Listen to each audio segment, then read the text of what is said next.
Hello, I am Ajit Kumar Jha of Power Pixar channel, and today our focus is Qatar Spotlight Doha. Why are we focusing on Qatar? Two reasons. One, 8 former Navy officials who were earlier sentenced to death in Doha, Qatar, have been released.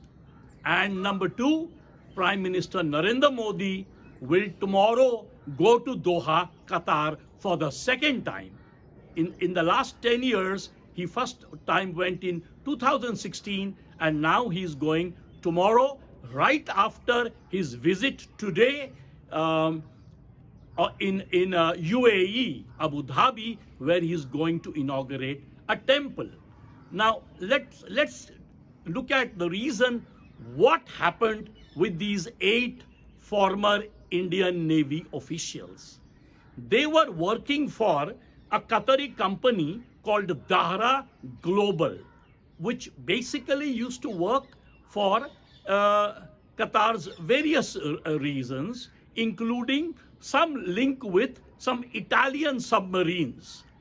But according to Financial Times London, they were charged of spying by the Qatari authorities when they were arrested in August of 2023. Then after following, in October 2023, they were sentenced to death by the Qatari court.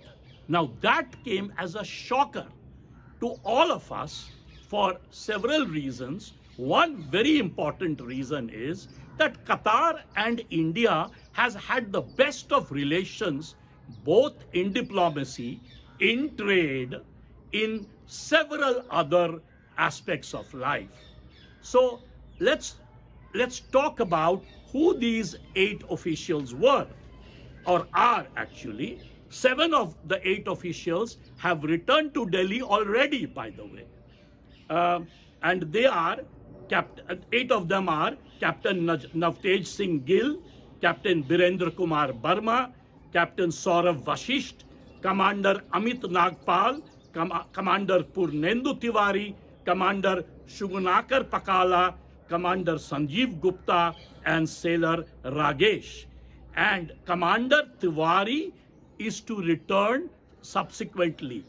7 of them have already returned. So I would say kudos to Prime Minister Narendra Modi for his great interest, foresight, and diplomatic skills in a rather peaceful way, which helped to release these 8 Navy officials, former Navy officials, from the death sentence in Qatar.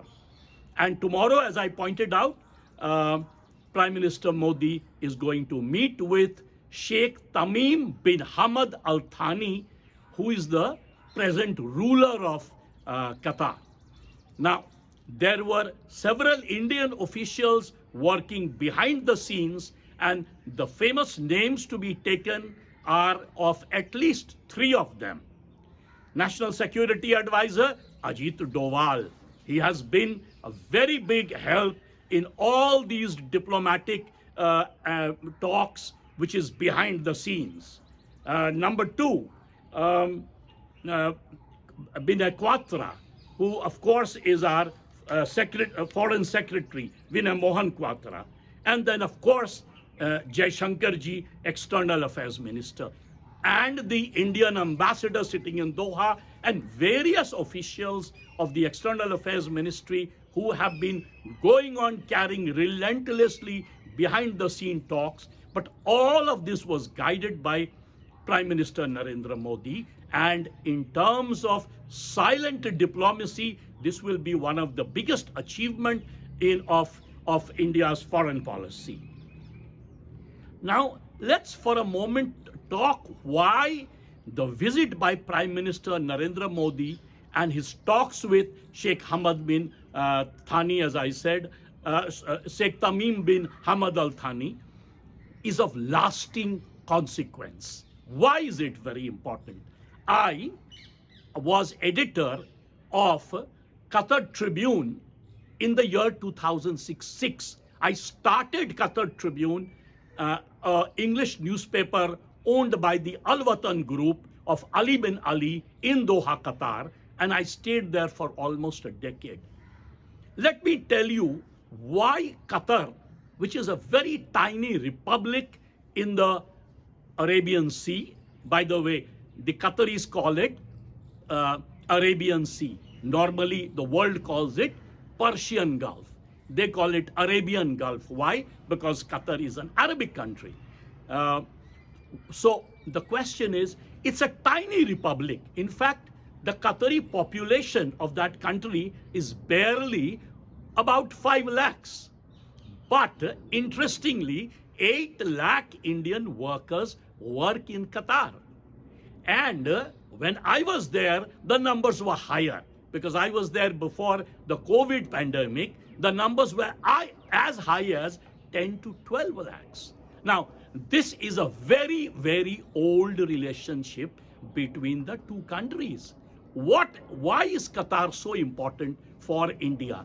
Today, Qatar-India bilateral trade relationship is $20 billion. Think of it. Qatar is such a small country, and yet the bilateral trade is $20 billion.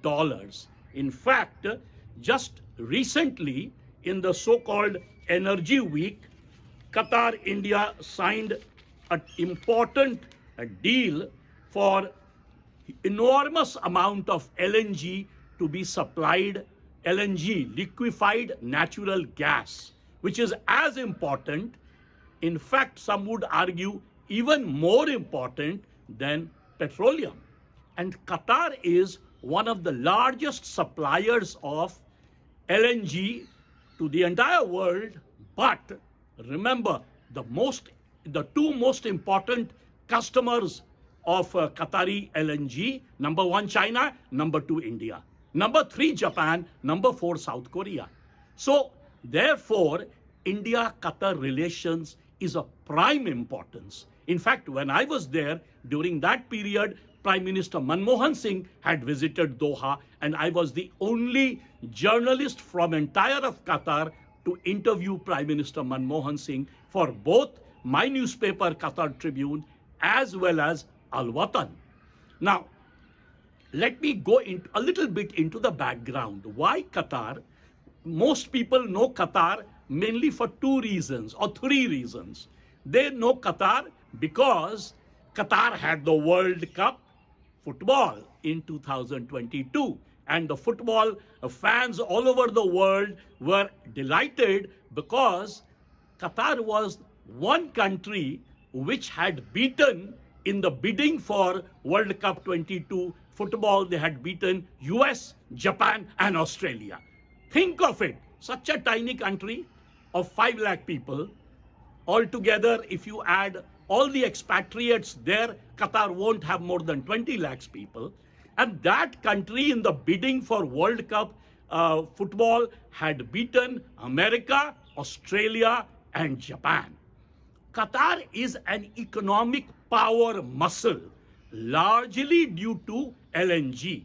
Qatar exports the highest LNG in the world, and I already told you that India is one of the main buyers. But what else is important about Qatar? Qatar, Doha is the land of Al Jazeera. And remember, Al Jazeera in television competes with BBC and CNN. It's an international, news network. And in fact, we Indians must learn from it because none of our channels have the global reach that Al Jazeera has. Other than that, Qatar, Doha itself, there is a major campus, and that campus, it has almost 12 to 14 Ivy League American universities. Georgetown, for example, the best diplomatic school in the entire of Middle East, or I would argue maybe in the entire of Asia, is right there in Doha. Then it has several other, Texas A&M, for example. The engineering school is right there. Similarly, several other universities, and it has some English universities as well. It has great Indian schools, maybe 15 to 20 Indian schools where the children of the expatriates study. But much more than that, Qatar has a very interesting foreign policy, and because of that, it is very important that India and Qatar will end up having a great relation in the future. After 9/11, the American base in the Middle East shifted from Saudi Arabia to Qatar. Doha, very near Doha, the Ul Adid base became the main base for America's Gulf War. Since then, Qatar and America has been very, very close, and India is a great partner of the United States of America. It's a member of that famous Quad. And India-America relations are basically geared towards, in some ways, checking the expansion of China, which is the main rival of America. So for India, Qatar becomes very important, as I said, for the liquefied natural gas. In fact, the LNG comes to India via two states. One of them is Prime Minister Modi's state, Gujarat, and the other state is, of course, Kerala. All the LNG networks in India via which the tankers bring the LNG is in Gujarat, in Dahej and other places, and in Kerala. Much more than that, there is a great link between India and Qatar in terms of all soft power relationship, whether it is education, whether it is culture. In fact, one of the best musharas I have seen in my life takes place every year in Doha, where 25 Indian, Urdu poets and 25 Urdu Pakistani poets come together, and for 4 or 5 days in Doha, this is held. And it is one of the most remarkable musharas I have seen. And Gujral Sahab, the famous, I have met him there, and several other very famous, other Urdu poets I have met there. It is also a great place for sports, as I pointed out, World Cup football, as I pointed out in 2022, and the year I went, which is 2006, the Asian game was held in Doha for the first time in the Middle East. That is another important reason why Qatar becomes so important. So what Qatar does, it takes all its money from LNG, the surplus money it makes, and it invests into sports, education, culture. Qatar has the world's largest Islamic museum today, and some of the top Indian painters and sculptors. In fact, even the largest carpet from India, of medieval India, is right there in the Doha Islamic Museum. Similarly, I have never seen a Qatari family in which people don't know how to speak Hindi or Malayali. So it is as if you are in another India when you are in Qatar, when you are in Doha. So it's a great relationship between the two countries. What one has to be careful in dealing with Qatar, especially when such problems happen as I pointed out about the 8 former Navy officials being earlier sentenced to death in October last year, but now released, is that Qatar and Saudi Arabia are rivals of each other. So whenever we want to hold, sort of establish our friendship with Qatar, we have to keep balancing with Saudi Arabia. I could go on and on, as I said, because I lived in Qatar for almost a decade. It's a beautiful country. Like Dubai, it's a great country, great destination for shopping, for other things. But what makes Qatar unique is It's the largest educational hub in the Middle East, where India could make a mark with its IITs and IIMs. It is a great sports hub of the world now, where India again can make a mark with its cricket, which it has been doing earlier in Dubai and Sharjah, but it can hold it in Doha as well. And the elite of Qatar today is slowly turning out to be Indian doctors, Indian professors, Indian media people, Indian techies. In fact, if you move around Doha, when I joined there, earlier the elite of Qatar used to be largely Lebanese.